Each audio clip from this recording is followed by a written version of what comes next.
সাকিবকে শুধু আমি ধোলাই দেইনি, বাচ্চার বাবা বানিয়ে ছাড়ছি, একই বলছেন বুবলি। হ্যালো ভিউয়ার্স, বিস্তারিত জানতে চ্যানেলটি সাবস্ক্রাইব করে সম্পূর্ণ ভিডিওটি দেখতে থাকুন। প্রিয় দর্শক, চলচ্চিত্র জগতে অভিনেত্রীদের দিক থেকে একাই রাজত্ব করে যাচ্ছেন শবনম ইয়াসমিন বুবলি।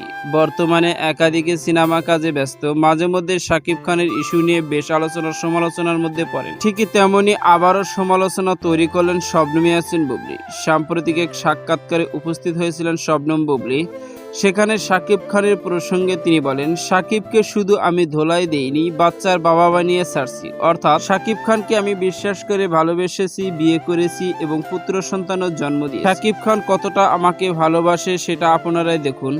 তিনি যদি আমাকে ভালোই না বাসতো তাহলে আমাকে বিয়ে করতো না এবং আমাদের ঘরে শেহজাদ খান বীরের জন্ম। কিন্তু কিছু থার্ড পার্টির কারণে সাকিবের সঙ্গে আমার ব্যক্তিগত মনোমালিন্য চলছে বর্তমানে, কিন্তু কিছুদিনের মধ্যে সেটি সংশোধন হয়ে যাবে, আবারও আমরা নতুনভাবে সংসার শুরু করব। এমনই একাধিক মন্তব্য রয়েছে শবনম। তো সুপ্রিয় দর্শক, ভিডিওটি আপনার কাছে ভালো লাগলে একটা লাইক দিন। নিত্য নতুন ভিডিও আপডেট পেতে চ্যানেলটি সাবস্ক্রাইব করুন। অসংখ্য ধন্যবাদ পুরো ভিডিও উপভোগ করার জন্য।